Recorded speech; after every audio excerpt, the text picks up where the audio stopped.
చూస్తూ ఉన్నాం. ఈ రాష్ట్రంలో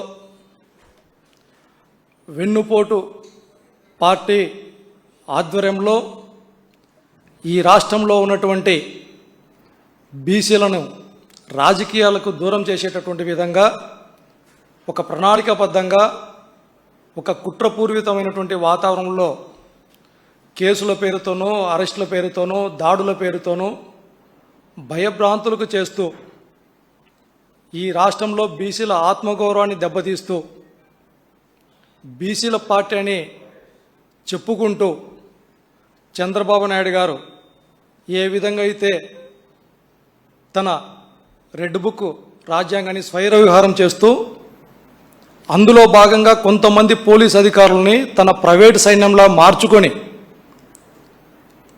ఏ విధంగా అయితే బీసీలను వెన్నుపోటు పడుస్తున్నాడో మనమంతా చూస్తూ ఉన్నాం. కేవలం ఈ రాష్ట్రంలో బీసీలకు జగన్మోహన్ రెడ్డి గారు అండగా ఉన్నాడు కాబట్టే బీసీల నాయకత్వాన్ని అడుగడుగున అణిచివేసేటటువంటి దుర్మార్గమైనటువంటి ఆలోచనలో భాగంగానే ఈ రాష్ట్రంలో గత 2.5 సంవత్సరాలుగా ఒకసారి మనమంతా ఆలోచిస్తే మచ్చుకు కొన్ని ఉదాహరణలు. చింతాడ రవికుమార్ గారి పైన ఆ మహిళా ఎస్ఐ గారికి అనారోగ్యం ఉందని తెలుసుకొని అక్కడ తోపులాటలో ఆమె ఇబ్బంది పడుతుందని గ్రహించి అమ్మ మీరు కాస్త దూరంగా ఉండండి అని మంచి మాట చెప్పినందుకు ఆమె పైన ఒత్తిడి చేసి పై అధికారుల ద్వారా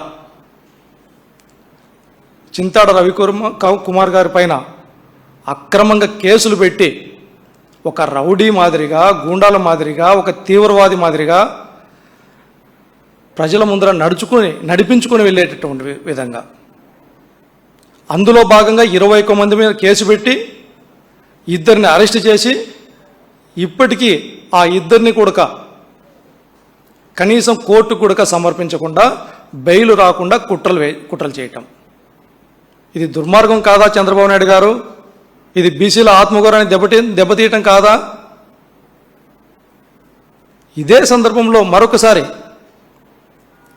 ఆలూరు ఎమ్మెల్యే విరూపాక్షి నాయుడు గారి పైన మా పార్టీకి సంబంధించినటువంటి గిరి అనేటటువంటి ఒక వ్యక్తిని అక్కడ ఉన్నటువంటి తెలుగుదేశం పార్టీ నాయకులు నాగరాజు అనేటటువంటి వ్యక్తి మరి వాళ్ళకి సంబంధించినటువంటి కొంతమంది మూకుమ్మడిగా దాడి చేసి చంపడానికి ప్రయత్నం చేస్తూ ఉంటే భయపడిపోయి అక్కడ ఉన్నటువంటి ఎమ్మెల్యే గారికి వీడియో కాల్ ద్వారా అన్నా నన్ను చంపేయబోతున్నారు, నన్ను కాపాడండి, దయచేసి రండి అని చెప్పి మా పార్టీకి సంబంధించినటువంటి కార్యకర్త భయభ్రాంతులకు భయపడిపోయి చెబితే కార్యకర్తను రక్షించుకోవడానికి కోసం అండగా ఉండటం కోసం ఎమ్మెల్యే గారు వెంటనే స్పందించి అక్కడికి వెళితే అక్కడ మా పార్టీకి సంబంధించిన ఎమ్మెల్యే గారి పైన మా పార్టీ ఎమ్మెల్యే గారి సోదరుడు శ్రీరాములు గారి పైన కూడా దాడి చేసి చెయ్యి విరగొట్టడం జరిగింది. దెబ్బలు తిన్నటువంటిది మేము. మరి చివరికి ఈ ప్రజాస్వామ్య వ్యవస్థలో ప్రజల చేత ఎన్నికైనటువంటి ఎమ్మెల్యే గారి ఇంటి దగ్గరికి పోలీసులే దొంగల్లాగా అర్ధరాత్రి సమయంలో తలుపులు బద్దలు కొట్టి కుటుంబ సభ్యులను బెదిరించుకుంటూ ఎమ్మెల్యే గారిని తన తనయుడు చంద్రశేఖర్ గారిని అక్రమంగా అరెస్ట్ చేయటం. అందులో ఒకసారి పరిశీలిస్తే చంద్రబాబు నాయుడు గారికి మరియు వాళ్ళ పార్టీ నాయకులకి మొదటి నుంచి వెన్నుతో పెట్టినటువంటి విద్య ఒకటి ఉంది. మహిళలను అడ్డం పెట్టుకోవటం, మహిళల ఆత్మగౌరవాన్ని కూడా కించపరుస్తూ రాజకీయాలు చేయటం. తన పార్టీకి సంబంధించినటువంటి ఒక వ్యక్తి తన భార్య బట్టలు చించి సభ్య సమాజం తలదించుకునే విధంగా మహిళా సమాజం కూడా తలెత్తుకోలేనటువంటి పరిస్థితులు తీసుకొని వచ్చి తిరిగి మా ఎమ్మెల్యే గారి పైన కేసులు పెట్టడం. మరొక సందర్భంలో సీదిరి అప్పులరాజు గారు, ఆయన ఒక మాజీ మంత్రి, మస్తికార్ కుటుంబానికి సంబంధించినటువంటి ఒక గొప్ప వ్యక్తి, ఒక డాక్టరు, బీసీల పక్షాన నిలబడుతున్నటువంటి గొప్ప వ్యక్తి. తన తనయుడు ఒక రోడ్ యాక్సిడెంట్ చేస్తే మా BCCL working president Vasu Yadav, అక్కడ ఉన్నటువంటి ఎమ్మెల్యే గారు జేబీ శ్రీనివాసులు గారు, ఆయన ఇంటిలోకి 2వ ఫ్లోర్లో ఈయన వాసు యాదవ్ పోయినాడంట, చంపడానికి ప్రయత్నం చేసినాడంట. దానికి సంబంధించినటువంటి పోలీసులకు చెప్పి ఇతను కాపాడుకునేటటువంటి నెపంలో కేసు పెట్టి అటెంప్ట్ మర్డర్ కేసు. కనీసం ఈ కేసులన్నిటికీ ఒక్కసారి పరిశీలిస్తే ఒక్కటంటే ఒకటి ఆధారమైన ఉందా? ఒక వీడియో విజువల్స్ ఉన్నాయా? కనీసం వాళ్ళ ఇంటి మీదకి పోయినటువంటి ఎవిడెన్సులు ఉన్నాయా? కేవలం కల్పిత కథలు, అబద్ధాలు. ఏ విధంగా బీసీలను దెబ్బతీయాలా, తద్వారా రాజకీయ లబ్ధి పొందాలా, కేవలం జగన్మోహన్ రెడ్డి గారి పైన ఉన్నటువంటి కచ్చి తీర్చుకోవాలా. ఇంతే కదా మీరు చేస్తూ ఉంది ఈ రాష్ట్రంలో.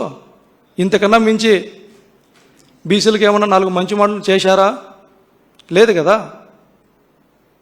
ఇంత పెద్ద ఎత్తున దాడులు చేసి అరెస్టులు చేస్తూ ఉంటే మా నాయకుడు జగన్మోహన్ రెడ్డి గారు అండగా ఉండటం కోసం, ధైర్యం చెప్పడం కోసం, ఒక భరోసా కల్పించడం కోసం, మేము బీసీల పక్షాన ఉండాడు అని చెప్పడం కోసం మా బీసీ నాయకులకి దగ్గరికి వెళ్తూ ఉంటే అడుగున జగన్మోహన్ రెడ్డి గారి ఇంటిలో నుంచి బయటికి కాలు పెట్టగానే వణుకొస్తా ఉంది చంద్రబాబు నాయుడు గారికి.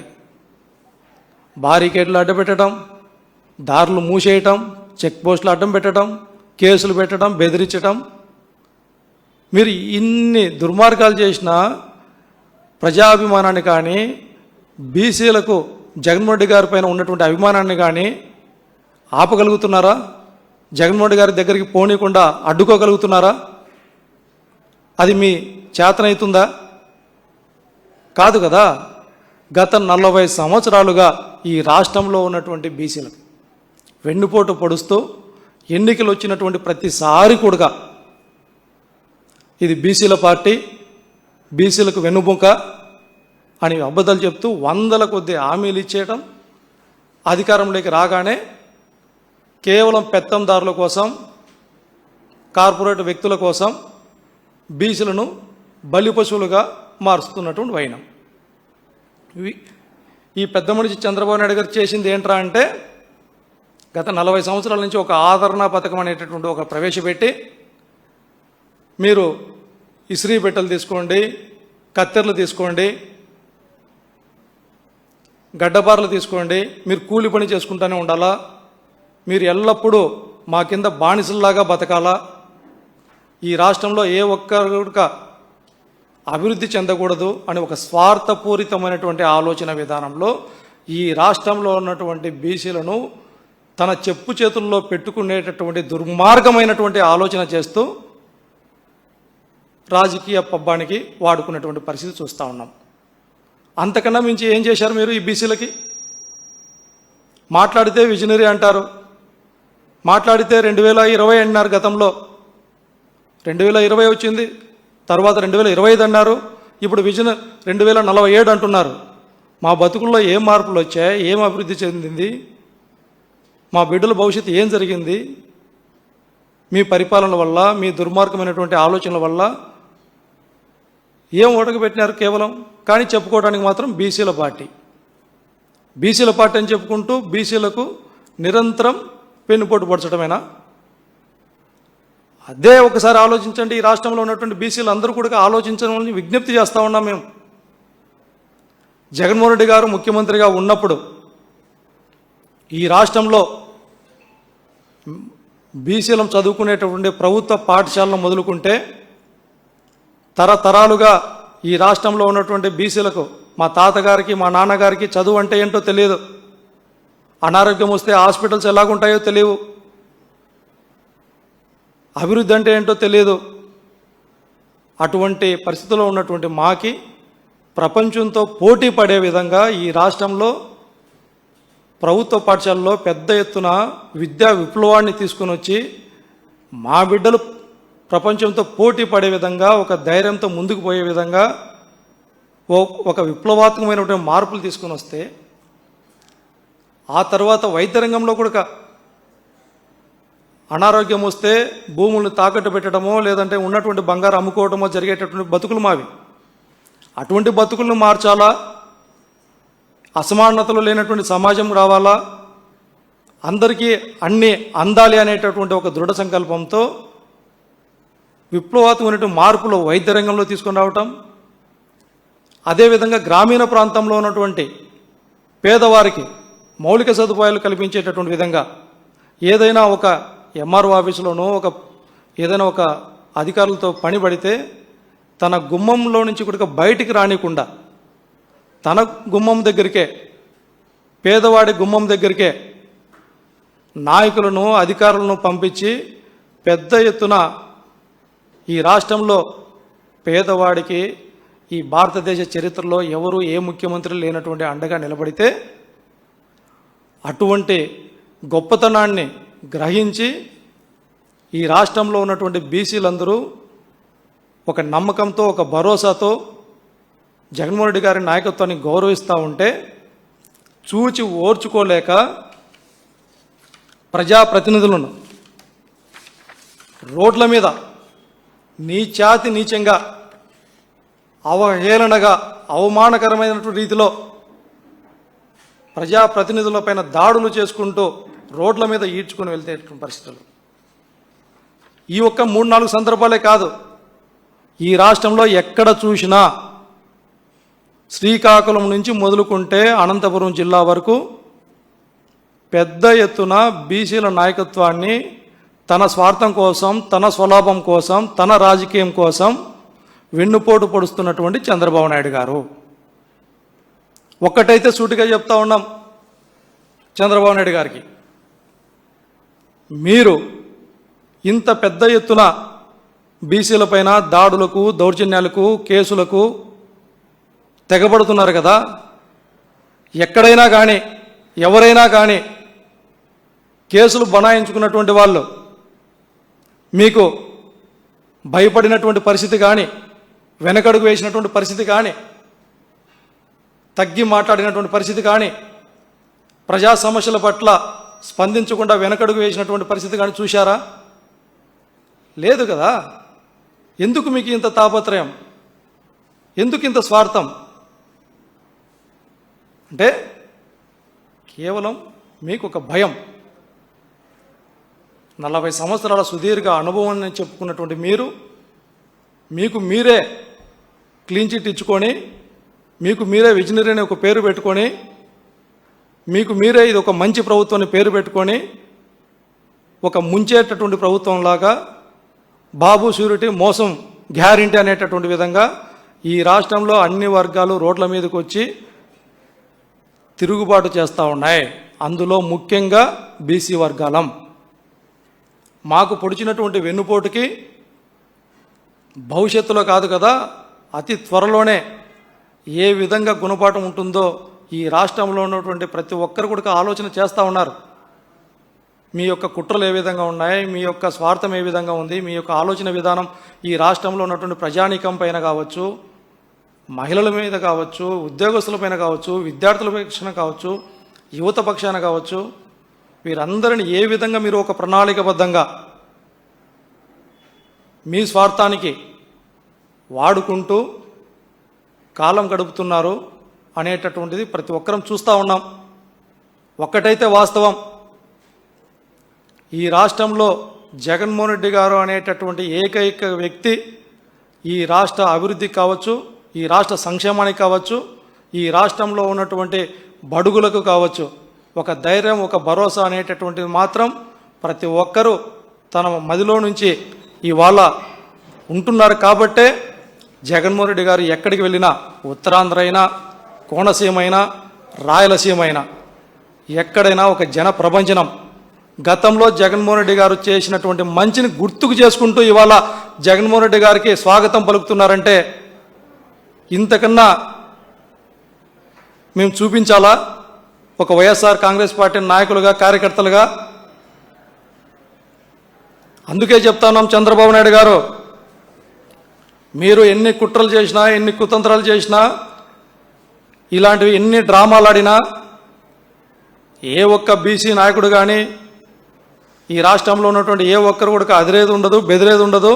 జగన్మోహన్ రెడ్డి గారి నాయకత్వాన్ని రెట్టింపు ఉత్సాహంతో గౌరవించుకుంటూ చేసిన మంచిని గుర్తుకు పెట్టుకొని భవిష్యత్తులో జగన్మోహన్ రెడ్డి గారిని మరొకసారి ముఖ్యమంత్రిని చేసుకుంటూ ఇంకా పెద్ద ఎత్తున మంచి ఆయన ద్వారా చేపించుకుంటామే కానీ ఇంకా తెలిసి మీ వెన్నుపోటు రాజకీయాలకు బలి అయ్యేటటువంటి శక్తి సామర్థ్యాలు మా బీసీల దగ్గర ఇంకా లేవు అనేసి మాత్రం ఈ సందర్భంగా తెలియజేస్తూ, ఒక్కసారి అయితే ఈ రాష్ట్రంలో ఉన్నటువంటి కొంతమంది పోలీసు అధికారులు కూడా తెలియజేస్తూ ఉన్నాం, చంద్రబాబు నాయుడు గారి ప్రైవేటు సైన్యంలాగా మీరు మారి రెడ్ బుక్ రాజ్యాంగాన్ని స్వైర విహారం చేసేటటువంటి దాంట్లో మా బీసీలను అణగదొక్కేటటువంటి ప్రయత్నంలో మీరు పావులుగా మారుతున్నారు, చట్టాన్ని అధికారాన్ని దుర్వినియోగం చేస్తూ ఉన్నారు. ఇది మంచి పద్ధతి కాదు. చట్టం అనేటటువంటిది అధికార పార్టీకి చుట్టం కాదు అనేటటువంటిది గట్టిగా చెబుతూ ఉన్నాం. మీరు చేసేటటువంటి అనైతిక చర్యల వల్ల ఈ రాష్ట్రంలో ఉన్నటువంటి యావత్ బీసీ సమాజం అంతా కూడా బాధపడుతూ ఉంది. అందుకే బీసీలు తిరుగుబాటు చేయబోతూ ఉన్నారు. భవిష్యత్తులో పెద్ద ఎత్తున మీ అనైతిక చర్యలకు నిరసనగా బీసీల పక్షాన జగన్మోహన్ రెడ్డి గారి నాయకత్వంలో గొంతు వినపడిపోతూ ఉంది. తస్మాత్ జాగ్రత్త చంద్రబాబు నాయుడు గారు అనేసి ఈ సందర్భంగా హెచ్చరిస్తూ, బీసీలందరినీ ఏకతాటిపైన ఒక మాట పైన ఒక బాట పైన తీసుకుని వెళ్తూ జగన్మోహన్ రెడ్డి గారి నాయకత్వంలో ముందుకు తీసుకుని వెళ్తూ ప్రతి ఒక్కరికి మీ ప్రభుత్వంలో అన్యాయానికి అక్రమాలకి గురైనటువంటి ప్రతి ఒక్క బీసీకి అండగా వైఎస్ఆర్ కాంగ్రెస్ పార్టీ నిలుస్తుందని తెలియజేస్తూ, ఎక్కడ ఏ ఒక్క బీసీలపైన దాడులు జరిగినా దౌర్జన్యాలు జరిగినా కేసులు పెట్టినా కూడా ఒక్క మాట పైన ఉండి ఒక తాటపైన ఉండి మీ యొక్క చర్యలకు వ్యతిరేకంగా యావత్ బీసీ సమాజం అంతా పోరాడబోతోందనేసి ఈ సందర్భంగా హెచ్చరిస్తూ ఉన్నాం. భవిష్యత్తులో కూడా ఇప్పటికైనా చంద్రబాబు నాయుడు గారు మీ నుంచి ఆశించేది బీసీలు ఇది కాదు. మిమ్మల్ని నమ్మి మిమ్మల్ని విశ్వసించి ఓట్లేసి అధికారం ఇచ్చింది కేవలం ప్రతిపక్ష పార్టీ అయినటువంటి వైఎస్ఆర్ కాంగ్రెస్ పార్టీని ఇబ్బంది పెట్టడానికి కాదయ్యా చంద్రబాబు నాయుడు గారని తెలియజేస్తూ ఉన్నాం. ఈ రాష్ట్రంలో మిమ్మల్ని నమ్మినటువంటి మిమ్మల్ని విశ్వసించినటువంటి ప్రజలకు వెన్నుపోటు పొడిచేటటువంటి విధంగా చర్యలను మాని ఇప్పటికైనా అంతో ఇంతో ఈ రాష్ట్రంలో ఉన్నటువంటి వెనుకబడినటువంటి వర్గాలకి మంచి చేయాలనేసి తెలియజేస్తూ, మీ యొక్క కార్యాచరణ ఇదే విధంగా కొనసాగితే మాత్రం త్వరలో ఏ విధంగా అయితే రాష్ట్రంలో ఉన్నటువంటి యువత విద్యార్థులు రోడ్ల మీదకి వచ్చి తిరుగుబాటు చేశారో యావత్ ప్రతి ఒక్క బీసీ సోదరుడు సోదరిమణి కూడా మీ పైన తిరుగుబాటు భయంకరంగా మొదలవుతుందని తెలియజేస్తూ ఉన్నాం. అణిచివేత ఎక్కువైతే తిరుగుబాటు అనేటటువంటిది భయంకరంగా ఉంటుందనేసి మాత్రం గుర్తు పెట్టుకోండి చంద్రబాబు నాయుడు గారు అనేసి వైఎస్ఆర్ కాంగ్రెస్ పార్టీ తరఫున హెచ్చరిస్తూ ఉన్నాం, తెలియజేస్తూ ఉన్నాం. భవిష్యత్తులో జగన్మోహన్ రెడ్డి గారి నాయకత్వాన్ని ఇంకా రెట్టింపు ఉత్సాహంతో మేమంతా కలిసి గౌరవించుకుంటాం. మరొకసారి కూడా జగన్మోహన్ రెడ్డి గారిని ముఖ్యమంత్రిని చేసుకొని మాకు మా వర్గాలకి ఇంకా పెద్ద ఎత్తున మంచి చేసేటువంటి కార్యక్రమాలకి వైఎస్ఆర్ కాంగ్రెస్ పార్టీ ముందుంటుందని తెలియజేస్తూ, ఈ ఒక్కసారి మరొకసారి కూడా యావత్ ఈ రాష్ట్రంలో ఉన్నటువంటి బీసీలు కావచ్చు, మేధావులు కావచ్చు, వివిధ ప్రజా సంఘాలు కావచ్చు, యావత్ ఈ రాష్ట్రంలో ఉన్న ప్రతి ఒక్కరు కూడా చంద్రబాబు నాయుడు గారి స్వార్థానికి జగన్మోహన్ రెడ్డి గారి యొక్క ఆలోచన విధానానికి ఏ విధంగా తేడా ఉందో ఒకసారి ఆలోచన చేసి మనం కూడా మంచి వైపు ప్రయాణం చేద్దాం, మంచి నాయకత్వాన్ని బలపరుద్దామనేసి తెలియజేస్తూ ఉన్నాం.